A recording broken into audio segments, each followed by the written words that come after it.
بسم اللہ الرحمن الرحیم جی۔ اصول فقہ میں ہم نے پچھلے سبق میں مثال مرسلہ کے حوالے سے پڑھا تھا اور اس کی حجیت کے حوالے سے۔ آج کا ہمارا سبق ہے سد ذرائع۔ سد کا معنی ہوتا ہے رکاوٹ، جیسے قرآن مجید میں ہے وَجَعَلْنَا مِن بَيْنِ أَيْدِيهِمْ سَدًّا، اور اسی طرح وہ حضرت ذوالقرنین کے قصے میں کیا ہے کہ ہم آپ کو جو ہے وہ خرچ دے دیتے ہیں، اخراجات ہم ادائیگی کر دیتے ہیں۔ الا ان تجعل بیننا و بینہم سدا، کہ آپ ہمارے اور ان کے درمیان سد، ایک دیوار کھڑی کر دے، رکاوٹ کھڑی کر دے۔ تو سد کا معنی کیا ہوا؟ رکاوٹ۔ اور ذریعہ وسیلہ کو کہتے ہیں۔ تو اس سے مراد یہ ہے کہ وہ وسائل، وہ ذرائع جو انسان کو خرابی کی طرف لے جا سکتے ہیں، ان کو بند کر دینا۔ تو یہ شریعت کا اصول ہے کہ شریعت صرف برائی سے نہیں روکتی، بلکہ جو چیزیں انسان کو برائی کی طرف لے کے جاتی ہیں، شریعت ان چیزوں سے بھی روک دیتی ہے، اس رستے سے روک دیتی ہے جو رستہ جو ہے انسان کو برائی کی طرف لے جا سکتا ہے۔ اب دیکھیں، یا تو ایک چیز ایسی ہوتی ہے کہ جس میں ذاتی طور پہ ہی خرابی موجود ہوتی ہے، اس میں شر کا، نقصان کا پہلو موجود ہوتا ہے، تو شریعت اس کو آغاز سے ہی حرام قرار دے دیتی ہے۔ اس کے حرام ہونے میں تو کسی کا کوئی اختلاف بھی نہیں۔ مثال کے طور پہ نشہ سے روکا تو وہ ذاتی طور پہ خرابی کا سبب بننے والا ہے، اس میں نقصان موجود ہے۔ اگر تہمت کو حرام قرار دیا تو اس میں ذاتی طور پہ جو ہے ایک خرابی موجود ہے۔ بدکاری کو حرام قرار دیا تو اس میں ذاتی طور پہ خرابی موجود ہے۔ ٹھیک ہے، تو یہ تو حرام ہے، اس میں تو کوئی اختلاف ہے ہی نہیں۔ لیکن بعض اوقات کچھ کام ایسے ہوتے ہیں جو ذاتی طور پہ تو حرام نہیں ہوتے، ذاتی طور پہ وہ جائز ہوتے، لیکن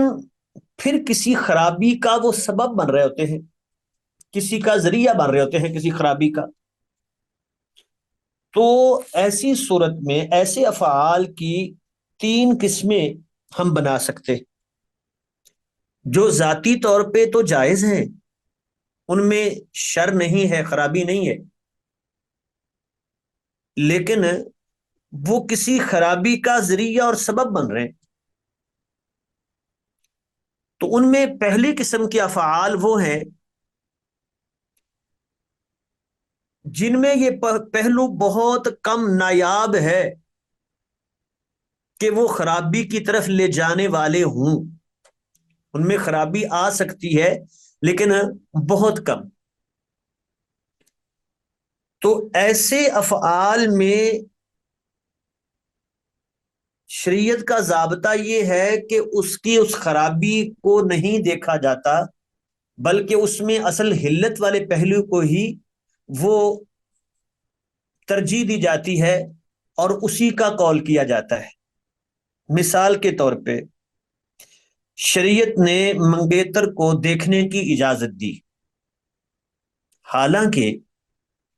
اس میں ایک خرابی کا پہلو ہو سکتا ہے کہ ایک شخص جو ہے وہ غیر محرم کو دیکھنے کے لیے یہ ہیلا کرے کہ جی میں نکاح کرنا چاہتا ہوں، میں دیکھنا چاہتا ہوں، پھر وہ اگلے گناہ کا سبب بن جائے۔ لیکن ایسا ہونا بڑا قلیل ہے، عام طور پہ ایسا ہوتا نہیں کہ صرف ہر شخص جو ہے وہ صرف دیکھنے کے لیے یہ ہیلے شادیاں کرے، کیونکہ صرف اتنا نہیں ہوتا کہ یہ بات ابھی ادھر انہوں نے دکھا دیا بچی کو، وہ پورے جو ہمارے ہاں معاشرے میں بات رائج ہے تو اتنی سنجیدگی سے سارے معاملات، پہلے خاندان دیکھتے ہیں، وہ آنا جانا ہے، پھر یہ سارا کچھ وہ اس لیے کر رہا ہو کہ میں نے فلان لڑکی کو دیکھنا ہے، ایسا ہوتا نہیں۔ اگرچہ ایک موجود تو ہے، کوئی ایسا سرفراہ ہو سکتا ہے، لیکن بہت کم، قلیل ہوگا ایسا۔ تو یہاں اس خرابی کو پیش نظر نہیں رکھا، بلکہ حلت کے پہلو کو جو ہے وہ ترجیح دی۔ اسی طرح اب شریعت نے یہ نہیں کہا کہ انگور جو ہے وہ کاشتی نہ کرو، چونکہ ایک خرابی کا سبب بن سکتے ہیں کہ ان کو شراب کے لیے استعمال کیا جائے۔ یہ قلیل ہے نا۔ اگر انگور جو ہے وہ اس کی 100% پیداوار میں سے 10% جو ہے اگر شراب کے لیے استعمال ہوتی ہے، تو وہ باقی 90% تو حلال استعمال ہے نا اس کا۔ تو اب ایک محض جو ہے وہ امکان کی بنا پر کہ یہ خرابی ہو سکتی ہے، اس بنا پر جو ہے وہ ہم انگوروں کی کاشت کو حرام تو قرار نہیں دے سکتے۔ تو ہم پڑھ رہے ہیں کہ یہ وہ افعال ہیں کہ جو خرابی اس میں ہو سکتی ہے لیکن بہت کم، تو شریعت ان میں حلت کے پہلو کو ترجیح دیتی، اس میں خرابی کو پیش نظر نہیں رکھا جاتا، اس بنا پر جو ہے اس کا حکم وہ ممانت کا یا حرمت کا نہیں لگایا جاتا اس پر۔ اسی طرح عدت کے حوالے سے عورت کی گواہی کہ اس کی عدت پوری ہوئی ہے یا نہیں، یہاں عورت کی بات مان لی جاتی ہے، حالانکہ اس میں ایک خرابی ہو سکتی ہے، ممکن ہے وہ اپنی جان چھڑانے کے لیے جھوٹ بول دے، ابھی عدت پوری نہ ہوئی ہو، وہ کہے میری عدت پوری ہو گئی ہے، یا وہ رجوع کے لیے جو ہے وہ عدت پوری ہو گئی ہو اور وہ کہے میری عدت پوری نہیں ہوئی تاکہ خامد رجوع کر لے، اس کے پاس آپشن رہے۔ تو ایک امکان تو ہے کہ یہ خرابی اس میں آ سکتی ہے اس کی گواہی ماننے سے، ٹھیک ہے، لیکن یہ گواہی، یہ جو ہے پہلو کہ یہ خرابی اس میں ہو، یہ قلیل ہے، نادر ہے، نایاب ہے، تو اس کا اعتبار نہیں کیا جائے گا۔ جو کثیر ہے اس میں وہ فائدے والا پہلو ہے، تو اس کو سامنے رکھتے ہوئے اس کی حلت کا قول کہ ٹھیک ہے اس میں اس کی گواہی قبول ہے۔ اسی طرح ہمارے عدالتی معاملات میں دو گواہوں کی بنا پر فیصلہ دینا، شریعت نے جو ہے یہ مصلحت کے پیش نظر جو ہے وہ جائز رکھا، حالانکہ اس میں ایک احتمال موجود ہے خرابی کا، وہ کیا کہ ممکن ہے وہ دونوں گواہ جھوٹے ہوں، ایک امکان تو ہو سکتا ہے، تو خرابی کا امکان ہے لیکن بہت کم، تو شریعت ایسی خرابی کی بنا پر حرمت کا فیصلہ نہیں کرتی، بلکہ ایسی خرابی کا اعتبار نہیں ہوتا۔ تو دیکھ لیں یہاں بھی دو لوگوں کی گواہی پر فیصلہ ہو جاتا ہے، اگرچہ امکان موجود ہے کہ وہ جھوٹ بول رہے ہوں۔ اسی طرح ایک ثقہ راوی کی جو ہے بات وہ قابل قبول ہے، ٹھیک ہے، اس کی حدیث قبول ہے ثقہ راوی کی، حالانکہ امکان تو اس میں بھی ہے کہ وہ انسان ہے، اسے غلطی ہو سکتی ہے، لیکن یہ امکان جب اس میں ساری شرطیں پائی جا رہی ہیں، وہ عادل ہے، ضابط ہے، ساری وہ جو شرطیں ہوتی ہیں حدیث کے لیے وہ ساری پائی جا رہی ہیں، تو یہ امکان عملاً ایسا ہو، یہ بہت نادر ہے کہ پھر اس سے غلطی ہو گئی ہو۔ تو اس لیے جہاں خرابی کا امکان ایک تو ہے کہ ذاتی طور پہ ہی اس میں خرابی موجود ہے، تو اس کے حرام ہونے میں کوئی شک ہی نہیں، کوئی اختلاف ہی نہیں ہے، شریعت اس سے روک دیتی ہے۔ ایک ہے ذاتی طور پہ خرابی نہیں ہے لیکن وہ کسی اور خرابی کا سبب بن سکتی ہے، قلیل طور پہ، نایاب طور پہ، تو پھر ایسے پہلو کا اعتبار نہیں کیا جاتا، اس بنا پر اس عمل سے روکا نہیں جاتا۔ دوسرے وہ افعال ہیں جو اکثر طور پہ خرابی کی طرف لے کے جاتے ہیں، ذاتی طور پہ حلال ہیں، ان میں خرابی ذاتی طور پہ نہیں ہے، لیکن اکثر وہ خرابی کا سبب بنتے ہیں اور اکثر بنتے ہیں، تو شریعت یہاں یہ اکثریت کا اعتبار کرتی ہے، ان چیزوں سے روک دیتی ہے، وہ فعل منع ہو جائیں گے وہ کرنا درست نہیں ہے. مثال کے طور پہ اسلحہ فروخت کرنا ایک جائز کام ہے، ذاتی طور پہ کوئی مسئلہ نہیں ہے. لیکن فتنہ جب چل رہا ہو جس میں زیادہ امکان یہ ہے کہ ایک طرف جو ہے وہ جو ریاستی لوگ ہیں وہ تو حکومت کے پاس سے ان کے پاس اسلحہ آ رہا ہے، اور عموماً جو پرائیویٹ خریدنے والے ان میں زیادہ امکان یہی ہے فتنے کے وقت، عام حالات میں نہیں، فتنے کے وقت کسی خاص علاقے میں ایسا ہو سکتا ہے، کسی خاص ملک میں ایسا ہو سکتا ہے کہ زیادہ امکان ہے کہ وہاں وہ لوگ خرید کے تو اس کا غلط استعمال ہی کریں گے. تو اس وقت اس سے روک دینا، منع کر دینا کہ یہ جائز نہیں ہے. اسی طرح ایک بندہ اس کے بارے میں معروف ہے کہ وہ جوا کرواتا ہے. اب وہ مکان کرائے پر مانگتا ہے تو مکان ذاتی طور پہ کرائے پر دینا جائز ہے، اس میں کوئی حرج نہیں ہے. لیکن اس شخص کو دینا، چونکہ ایسا شخص جب کرائے پر لے گا تو اس میں اکثر یہی ہے، ایک امکان قلیل طور پہ ہے ممکن اس نے رائش رکھنی ہو نہیں، لیکن زیادہ امکان تو یہی ہے کہ وہ جمعے کے لیے لے رہا ہے، تو ایسے شخص کو مکان کرائے پر دینا جائز نہیں ہے. اسی طرح وہ مشرکین کے معبودوں کو، ان کے بتوں کو گالی دینا، جب قوی امکان یہ ہے کہ وہ رد عمل میں اللہ کو گالی دیں گے، تو ذاتی طور پہ تو ان کو برا بلا کہنا کوئی مسئلہ نہیں، کہہ سکتے ہیں. لیکن اگر وہ سبب بنے اس خرابی کا کہ اللہ کو گالی دی جائے گی تو پھر وہاں وہ گالی دینا درست نہیں ہوگا، یہ جائز نہیں ہوگا. اسی طرح ایک شخص جو ہے وہ شراب بناتا ہے، معروف ہے اس کے بارے میں،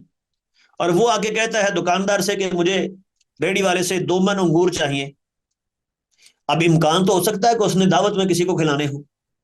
لیکن یہ امکان قلیل ہے. اکثر امکان کیا ہے کہ وہ شراب کے لیے لے رہا ہے. تو ایسے شخص کو وہ انگور بیچنا جو ذاتی ہی حلال ہے، انگور بیچنا کوئی مسئلہ نہیں ہے، لیکن اس شخص کو بیچنا حلال نہیں ہے. تو یہاں یہ دوسرا پہلو آ گیا. پہلا پہلو کیا تھا کہ ذاتی طور پہ تو وہ افعال، وہ چیزیں حلال ہیں، لیکن کسی خرابی کا سبب بنتے ہیں، لیکن نایاب قلیل طور پہ بن سکتے ہیں، ایک امکان موجود ہے. تو شریعت اس امکان کا اعتبار نہیں کرتی جس میں قلیل طور پہ ایسا ہو سکتا ہے. اور دوسرا ہے جس میں یہ امکان کثیر ہے،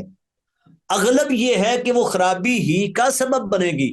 تو شریعت اس کا اعتبار کرتی ہے اور اس کام سے روک دیتی ہے. جیسے ہم نے یہ مثالیں دی ہیں،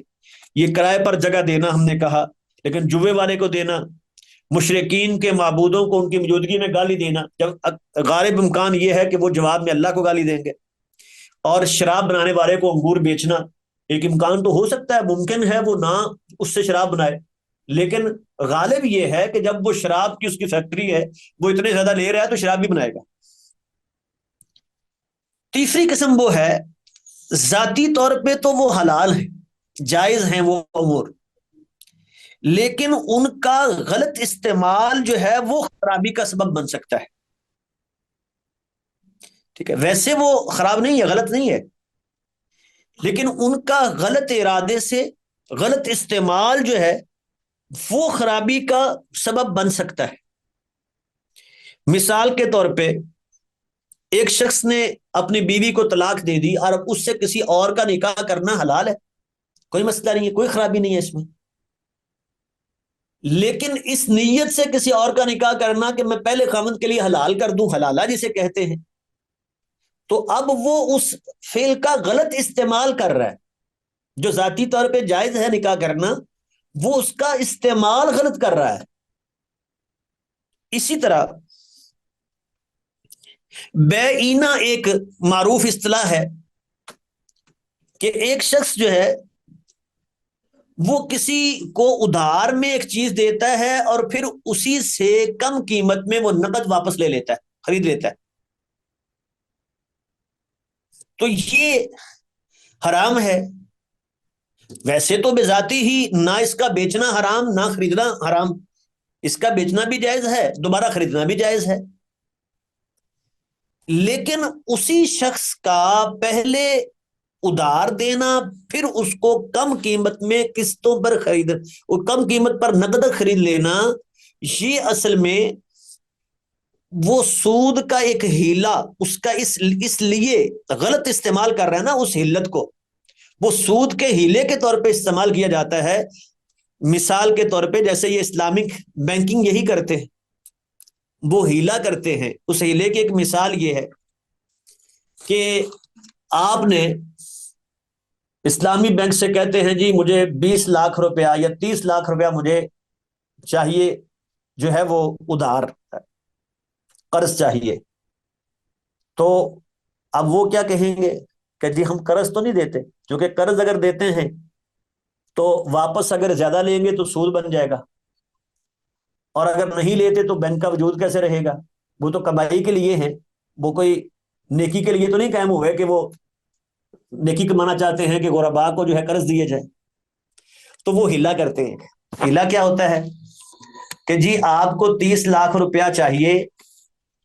ہمارے پاس ہم آپ کو وہ تو نہیں دیں گے ڈائریکٹ، لیکن یہ گاڑی ہمارے پاس کھڑی ہے، یہ 30 لاکھ کی نقد ہے، ہم آپ کو یہ قسطوں پر دیں گے 40 لاکھ کی، اور پھر اس پہ وہ کہتے ہیں جی ٹھیک ہے، وہ قسطوں پر مسئلہ نہیں ہے، وہ تو جائز ہے،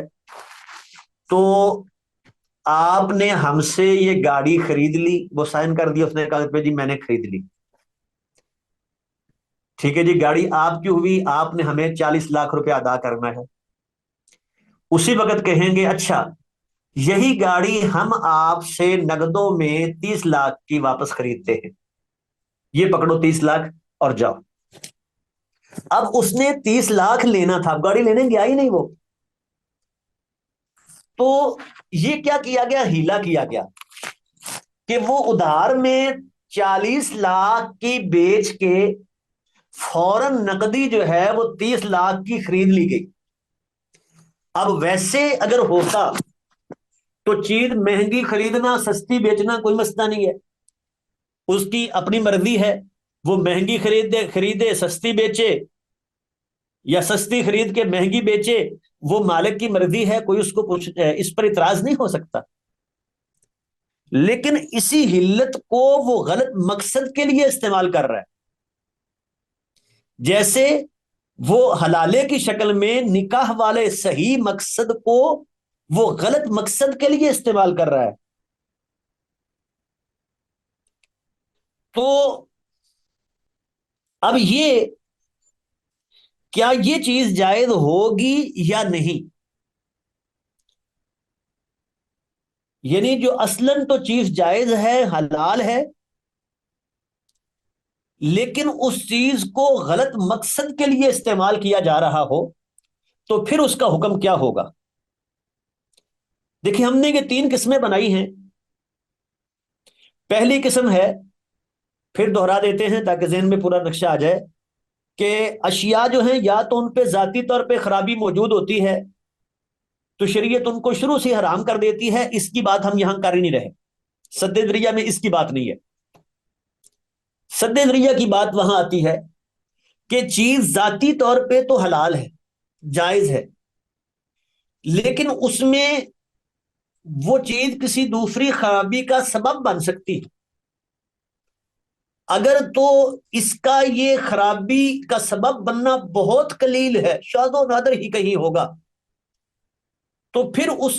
خرابی کے ایک امکان کی بنا پر اس چیز کو حرام قرار نہیں دیا جاتا، اس سے روکا نہیں جاتا۔ جیسے ہم نے کہا کہ شراب میں ایک امکان کے اس سے شراب بنائی، انگوروں میں ایک امکان کے اس کی شراب بنائی جائے، بہت نادر امکان ہے، اس بنا پر انگوروں کو حرام نہیں کہہ سکتے،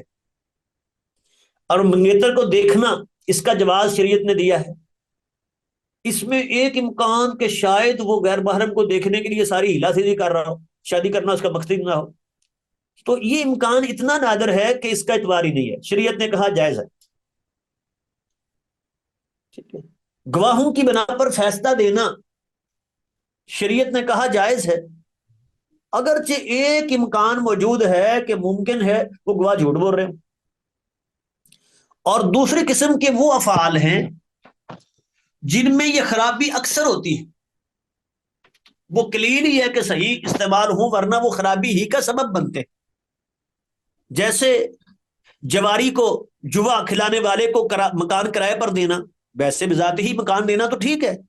لیکن اس جواری کو دینا تو 90% تو یہی امکان ہے کہ وہ جوے کے لیے استعمال کرے گا. اور فتنے کے اوقات میں اسلحہ فروخت کرنا 90% یہی ہے، وہ فتنے میں استعمال ہوگا، کسی جو ہے وہ مظلوم کے خلاف استعمال ہوگا. یہ تو ایک یہ قسم جو اکثر سبب بنتی ہے، اور تیسری وہ قسم ہے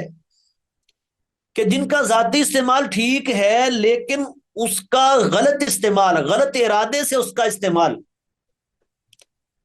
اس کا کیا جا سکتا ہے. جیسے نکاح کرنا متعلقہ عورت سے حلال ہے لیکن اس ارادے سے کرنا کہ اس کو پہلے خامد کے لیے حلال کر دوں. تجارت کرنا جائز ہے لیکن وہ بے اینا کی شکل میں ہو کہ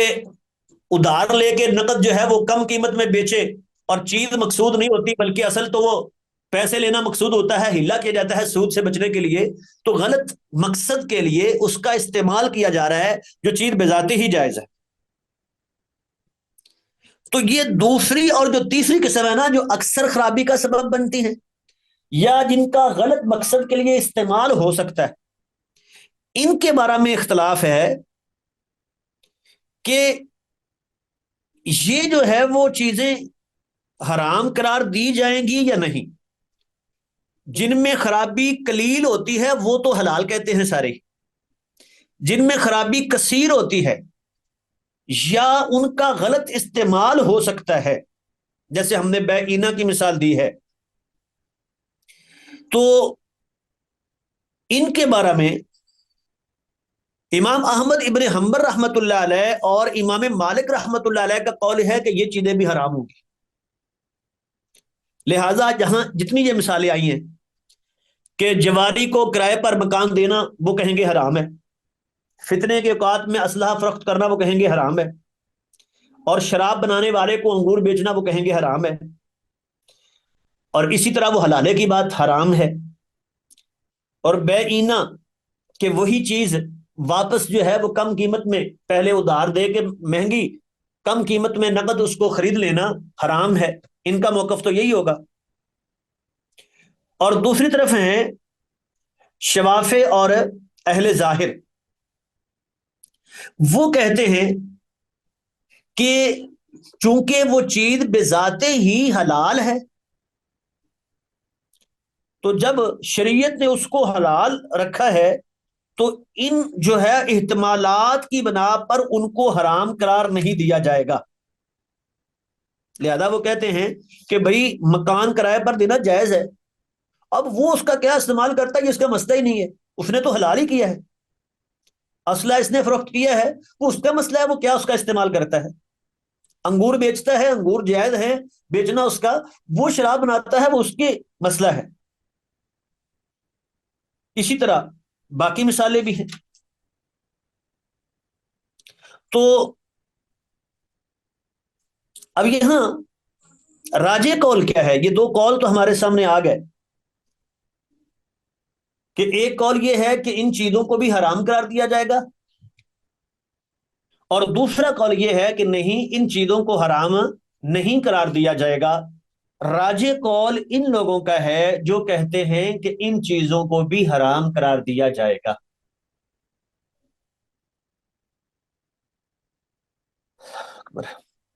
اسی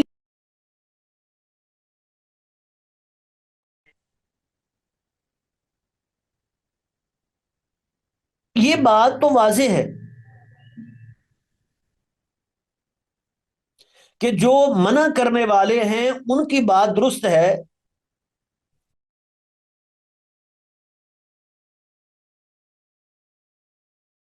کہتے نا انما الاعمال بالنیات، تو وسائل کا استعمال جو ہے وہ مقاصد کے تحت ہوتا ہے، وہ کس مقصد کے لیے استعمال کر رہا ہے۔ تو اگرچہ وہ چیز بذاتی ہی ٹھیک ہے، لیکن اس کو غلط مقصد کے لیے استعمال کیا جا رہا ہے تو وہ درست نہیں ہوگا۔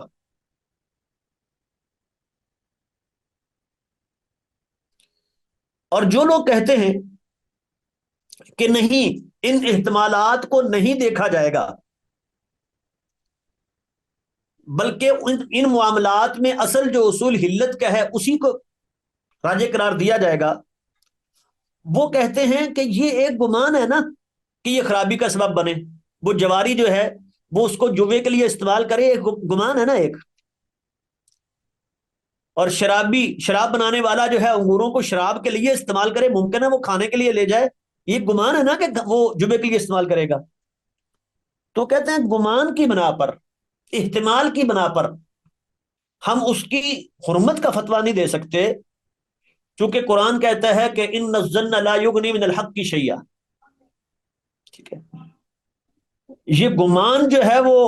حق کے مقابلے میں کچھ نہیں ہے، اس کا کوئی اعتبار نہیں ہے۔ اور اس دلیل کا جواب یہ ہے کہ یہاں یہ جس گمان کی بات ہو رہی ہے یہ ہے وہ وہم کے معنی میں، اور ہم جس گمان کی بات کر رہے ہیں وہ غلبہ ظن کی بات ہے، جس میں غالب امکان یہ ہے۔ وہ تو ہم بھی پیچھے کہہ چکے کہ اگر ایک نادر امکان ہے تو اس کا اعتبار نہیں، کہ شاید ایسا ہو، وہ تو ہر شخص کے بارے میں ہو سکتا ہے۔ یہ بندہ ممکن ہے شراب پیتا ہو، ممکن ہے جا کے اس کی شراب بنائے، وہ تو ہر شخص میں ہو سکتا ہے، اس کا کوئی اعتبار نہیں ہے۔ ہم بھی بات کر رہے ہیں اغلب امکان کی، کہ اگر غالب امکان یہ ہے کہ وہ اس کا غلط استعمال کرے گا، تو اغلبیت کی بنا پر شریعت کے کتنے فیصلے ہیں جو اغلبیت کی بنا پر جو ہے وہ حکم لگایا گیا ہے۔ تو ہم یہاں نادر کی بات نہیں کر رہے، اغلب کی بات کر رہے۔ اور پھر دوسری بات یہ ہے کہ یہ بات عقلاً بھی ناممکن لگتی ہے کہ شارع جو ہے کسی چیز کو حرام کرے اور پھر اس کے وسائل سے نہ روکے، کہ تم جو ہے وہ بالکل کنارے تک جا سکتے ہو، آگے بس ڈبکی نہیں لگانی۔ نہیں، شریعت وہ رستہ بند کر دیتی ہے۔ یہ نہیں ہوتا کہ ایک چیز کو حرام قرار دیا ہے تو اس کے وسائل جو ہے اس کو تو کھلی عام اجازت دی جائے، ایسا نہیں ہوتا۔ جیسے دیکھیں، اگر زنا کو حرام قرار دیا ہے نا، تو جو چیزیں زنا کی طرف لے جانے والی ہیں وہ غیر محرم کو دیکھنا، اس سے بھی حرام کیا۔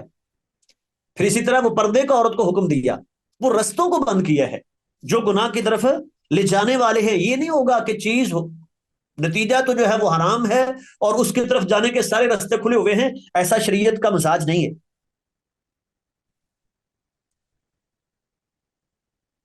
اور پھر ہم دیکھتے ہیں کہ شریعت میں بھی کتنے ایسے احکام ہیں جو بذات ہی جائز تھے لیکن کسی خرابی کا سبب بنتے تھے، شریعت نے ان کو حرام قرار دے دیا۔ کہ ہم دیکھتے ہیں شریعت میں اس کی بے شمار مثالیں موجود ہیں کہ کچھ افعال ایسے تھے جو بذات ہی حلال تھے لیکن کسی خرابی کا سبب بنتے تھے، تو شریعت نے ان سے روک دیا، ان کو حرام قرار دے دیا۔ تو یہ اس بات کی دلیل ہے کہ وہ افعال جو بذات ہی حلال بھی ہوں، اگر اغلباً وہ خرابی کا سبب بنتے ہیں، وہ کسی اور خرابی کی طرف لے جانے والی ہیں، تو شریعت اس سے روکتی ہے، ان سے روکا جائے گا۔ مثال کے طور پہ تجارت حلال ہے، کوئی شک نہیں ہے، لیکن اذا نودی للصلاۃ من یوم الجمعہ فاسعوا الی ذکر اللہ وذروا البیع، وہ جب جمعے کی اذان ہو جائے تو اب یہ لے جا سکتے ہیں۔ وہ جمعہ کے چھوڑنے کی طرف تو کہا حرام ہے، ایک خرابی کی طرف لے جاتے تھے نا، ورنہ تجارت تو حلال تھی، لیکن اس وقت اس کو حرام قرار دے دیا۔ اسی طرح وہ پیچھے ہم نے مثال ایک دی ہے کہ مشرکین کے موجودگی میں ان کے بتوں کو، ان کے معبودوں کو گالی دینا، ہم نے کہا وہ ممنوع ہوگا اگر غالب امکان یہ ہے کہ وہ رد عمل میں اللہ کو گالی دیں گے۔ اسی طرح دیکھیں، چور کا ہاتھ کاٹنا فرض ہے، لیکن میدان جنگ میں جو ہے اس کا حکم کیا، مؤخر کر دو. کیوں جی؟ یہ کسی خرابی کا سبب بن سکتا ہے کہ ممکن ہے وہ کافروں کے ساتھ مل جائے، ان کو مسلمانوں کے راز دے دے، مسلمانوں کے لیے نقصان کا باعث بنے، تو روک دو، یہاں اس کا ہاتھ نہ کاٹو. دیکھیں نا، ایک خرابی کا سبب بنتے تھے اس لیے حکم بدل گیا. اسی طرح تحفہ دینا کسی کو جائز ہے، لیکن جس سے قرض لیا ہے اس کو تحفہ دینا یہ درست نہیں ہے، کیونکہ یہ تحفہ جو ہے وہ سود کا ایک رستہ یوں بھی نکل آئے گا کہ جو اوپر سود دینا تھا، یہ جی تحفہ میں دے رہا ہوں، میں نے تو سود نہیں دیا. جیسے ہمارے ہاں رشوت وہ تحفے کے نام پہ دی جاتی ہے، تو آپ کو بندہ کہے کہ تحفہ دینا تو جائز ہے جی، اور وہ تحفہ کہہ رہا ہے. نہیں، وہ رشوت جو ہے بطور تحفہ اگر کوئی دیتا ہے تحفے کا نام لے کے، تو کیا وہ جائز ہو جائے گی؟ نہیں ہوگی. اسی طرح دیکھیں قرآن مجید سے اس کی مثال ملتی ہے،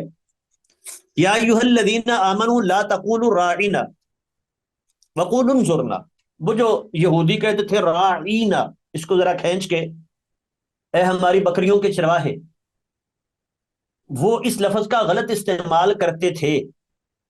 حالانکہ اس لفظ کا استعمال غلط نہیں تھا، راعینا، ہماری طرف توجہ کیجئے. تو اللہ نے کہا لا تقولوا راعینا، لفظ چھوڑ دو، یہ لفظ ہی نہ کہو، تاکہ وہ غلط استعمال کرنے والے اس سے رستہ نہ نکال لیں، کیونکہ اب وہ اغلب خرابی کا سبب بن رہا تھا تو روک دیا. اسی طرح ما اسکر کثیرہ فقلیلہ حرام، حدیث سے مثال ہوگی کہ جس چیز کا کثیر جو ہے حرام ہے اس کا قلیل بھی حرام ہے. جس کا کثیر نشہ دے، شراب اگر ایک بندے کو 4 بوتلیں پینے سے نشہ ہوتا ہے تو ہم نہیں کہیں گے کہ چونکہ اس کے لیے 1-2 گھونٹ جو ہیں وہ نشہ نہیں ہے، یہ پی سکتا ہے. نہیں، اس کا وہ 1 گھونٹ بھی وہی حکم ہوگا، چونکہ حالانکہ اس میں علت نہیں پائی جا رہی. نشہ اس میں، وہ نشہ تب ہوتا ہے جب وہ ایک مقدار میں پیے، اس میں تو نشہ نہیں ہے، لیکن حکم اس کا وہی ہے. اسی طرح دیکھیں شریعت نے کیا کہا، لا یخلون رجل من امرأۃ، کوئی مرد کسی اجنبی عورت کے ساتھ خلوت اختیار نہ کرے. کیوں؟ یہ خلوت ایک خرابی کا سبب بن سکتی تھی، تو شریعت نے اس پہلو کو دیکھا کہ وہ خرابی کا سبب بن سکتی ہے، اس کو حرام قرار دے دیا. اسی طرح عدت کے اندر آگے نکاح کرنا حرام قرار دے دیا. حالانکہ شریعت کہہ سکتی تھی کہ بھی آگے نکاح کر لے، مقصود تو یہ ہے نا ہم بستری نہ ہو، تاکہ اس کا وہ پاک ہونا، حمل وغیرہ کی بات واضح ہو جائے، تو ہم بستری سے روک سکتی تھی. لیکن نہیں، وہ خرابی کا سبب بن سکتی تھی کہ ممکن ہے وہ عورت نہ بولے، اس بنا پر نکاح کو ہی حرام قرار دے دیا. اسی طرح قاضی جو ہے وہ کسی شخص کو جو صاحب اختیار ہے اس کو تحفہ قبول کرنے سے روک دے، تاکہ رشوت کا دروازہ بند کیا جائے. ورنہ یہ جتنے تھانے دار ہیں اور یہ اس طرح کے صاحب اختیار لوگ، تو لوگ ان کو وہ رشوت بطور تحفہ کہیں گے کہ ہم نے رشوت نہیں دی، ہم تو تحفہ دے رہے ہیں، اور وہ بھی اپنے آپ کو بڑا پاک سمجھے کہ میں نے تو تحفہ قبول کیا، اس نے مجھے تحفہ دیا، رشوت تو میں نے لی نہیں ہے.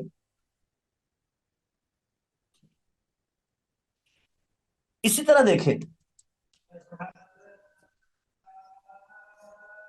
رسول اللہ صلی اللہ علیہ وسلم نے فرمایا کہ اگر کوئی چیز گری پڑی اٹھاؤ تو اس پہ ایک گواہ بناؤ. کیوں جی؟ یہ خرابی کا سبب بن سکتی ہے. حالانکہ وہ جب امانت دار ہے، امین ہے، تو کوئی مسئلہ نہیں تھا، لیکن ایک خرابی آ سکتی تھی کہ بعد میں اس کے دل میں، انسان ہے نا، لالچ آ جائے، میں پیسہ رکھ لوں، کس نے مجھے دیکھا ہے، بعد میں اس کا ارادہ بدل جائے، 2-4 بار اعلان کر بھی دے کسی کو پتہ نہیں چلا، بندہ نہیں آیا تو اس کا ارادہ بدل جائے، تو اس پر گواہ ہو، تاکہ یہ اس کے دل میں بھی لالچ آئے، شیطان ڈالے تو بھائی فلاں کو بھی تو پتا ہے نا، فلاں بھی گواہ ہے اس پر۔ اسی طرح دیکھیں، ذخیرہ اندوزی سے منع کیا، حالانکہ چیز اس کی اپنی ہے اور یہ اپنے پاس رکھتا ہے، تو کیا حرج ہے اس میں؟ لیکن یہ ایک چیز ایک دوسری خرابی کا سبب بن سکتی تھی،